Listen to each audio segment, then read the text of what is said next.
Hi, I'm Chris Eversole, Communications Coordinator for the City of Green Cove Springs. Our topic today is the Augusta Savage Center, and with us is Felicia Hampshire, who just stepped down from the City Council, and Indy Moran, who heads the Head Start program for the center. So Felicia, tell us about the history of the center. Okay, so actually we're talking about Dunbar High School. And Dunbar High School has been in the Green Cove community ever since I can remember, even as a child attending a local kindergarten school here in Green Cove. So Dunbar as a school was the only African American school in our community, and my parents attended Dunbar High along with aunts and uncles and many people who live in the Green Cove Springs community. So it is a staple in the community. And what happened? What was the history as far as it closed and then the city has revitalized it and you've been a part of that? Yes, absolutely. Well, you know, when schools desegregated, the Dunbar High School closed, and I believe it was back in 1971, perhaps. Somewhere around that That's time. fine. I'm a little too young to remember. There you go. But nevertheless, Dunbar High School remained in the community. It belonged to the school board at first, and then the city purchased it. And after the city purchased it and had it for a while, there were lots of activities there. However, after a while, Nancy Keating purchased it.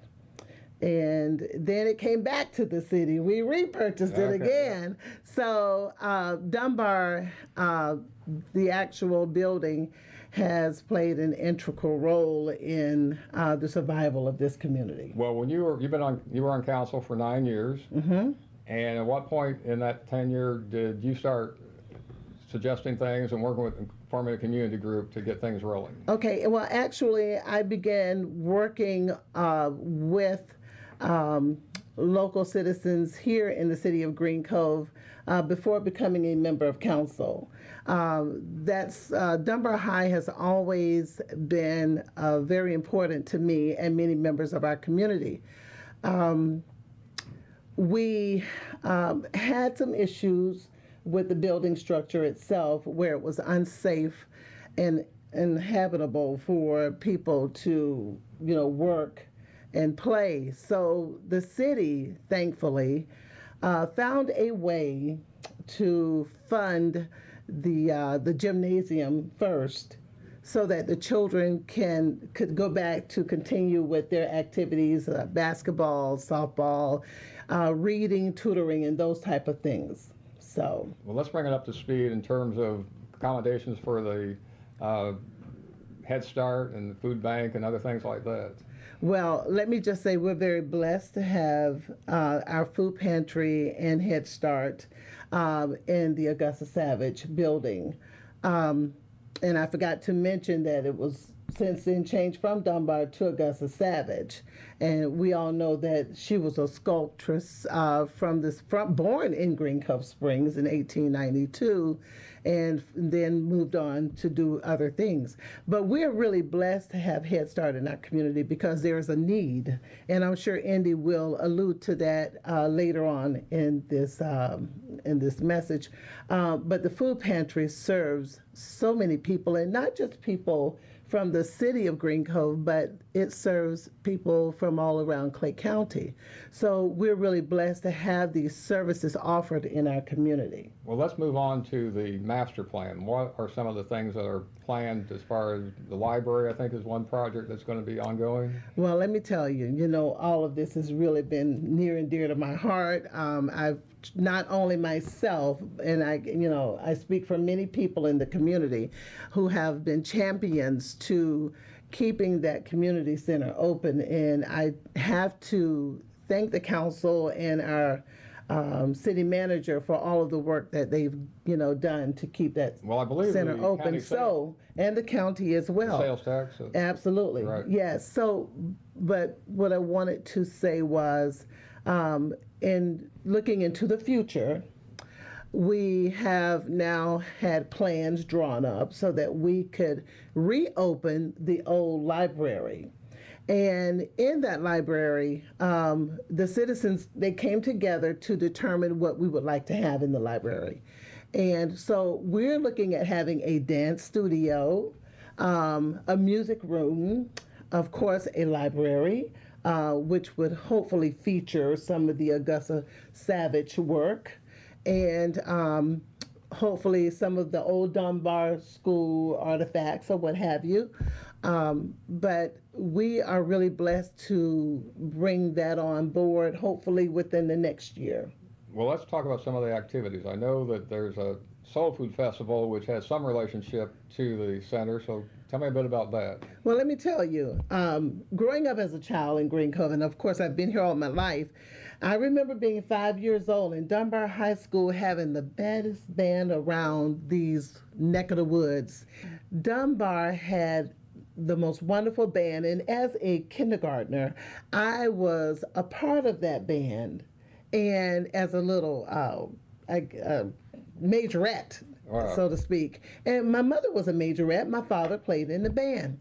So we wanted to keep some of those memories here in Green Cove by adding a parade to the Soul Food Festival. And we call it the Parade of Pride. So that was one of the reasons for, us implementing a parade into the festival. And we're very, very proud of it. We have so many people who volunteer. With the Elks Lodge has been spearheading it for us, and hopefully they'll do it again this year.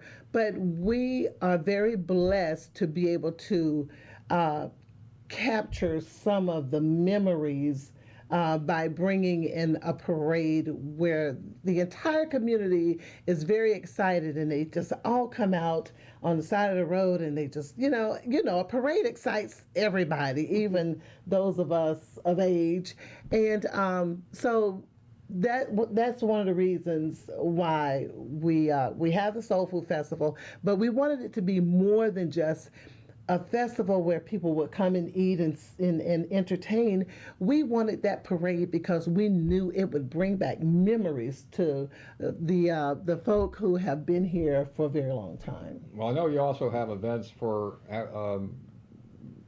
Black History Month. And Yes, so let's yes. talk about that. Okay, so we do have our annual Black History Month. This past year, my daughter Courtney and Glow Smith spearheaded it along with the help of the city, and they did an amazing job. We have the Black History Program. We have MLK Day in Clay. We've had it there where we had the cleanup, and we planted all of the flowers and the trees, and to enhance the area. So, and of course, we have the basketball programs, and for the first time a year or so ago, we had our first summer program there. So, that center has so much potential, and it's offered so much to the community. I just could not fathom not having it there. Well, let's go over to Indy and tell us about your Head Start program, how long it's been there, and what it means to you to have the center available. Okay. I do not have an exact date That's all right. of how long they've been there, but there are some rumors they've been there for at least 100 years. But we know that it's at least in the last 40. Yes. And like Ms. Hampshire has said, we have served our community for that long. I have been there in the last 4 years, and we are serving the children that live in the community, especially the one in Green Cove. And the program target families that are low income, usually around the 100% of the poverty level. And currently we're accepting applications, so if anyone would like to come and enroll their child, they qualify, we would love to have them. Well, what kind of programs do you have? What kind of enrichment does Head Start provide? Well, we do follow a curriculum, and we also work together with the VPK program for those children who will eventually transition into kindergarten. But Head Start is more of a concept program for children. We work into the areas of emotional, social, concepts as math, language, speech, science, and then from there we take it into the other level, which it kind of marries into VPK eventually with the children that are going into kindergarten. So do you have a need for volunteers and financial support? Absolutely. Yes. As a matter of fact, we try to be we try to be part of this community. Because our center offer this service to a very diverse group of families. We have African Americans, we have Latino families, we have certainly the Caucasian families, and also Haitian families. So we have a flavor of a melting pot somewhat in our center. So we try to be very involved with the community. So we try to celebrate every single month. They're celebrating some kind of a cultural event. Well, as far as volunteers, what kind of volunteer opportunities? Well, we like to have certainly people in the community who can come to read to our kids. That's a big one. Reading never run out of its style. We like to have them to come to read in all the languages that I just mentioned. But reading is one of the biggest, if any, the volunteers that we need. But we also need people that come to help us with the gardens, people that can come to help us to maintain part of the building. We certainly need people, especially the parents, to volunteer as much as possible, because this is that kind of program that we encourage parents to be involved. We are kind of like the training wheels to these parents that they eventually transition into kindergarten. We prepare those parents to go into the school system and become really involved with their children. Well, you had a recent event, you've had several events, but one of which was an art show, and I believe you had a special guest for that. Can you tell us about that? We did, and it was a successful event. We planned this for a year, so we have material collected for a year, and the children worked really hard on this, as well as the teachers.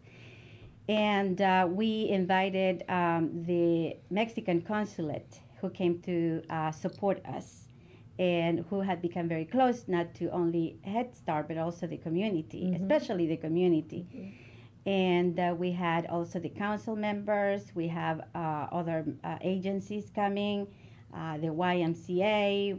We have several members of the community that got such a pleasure coming to see the children work.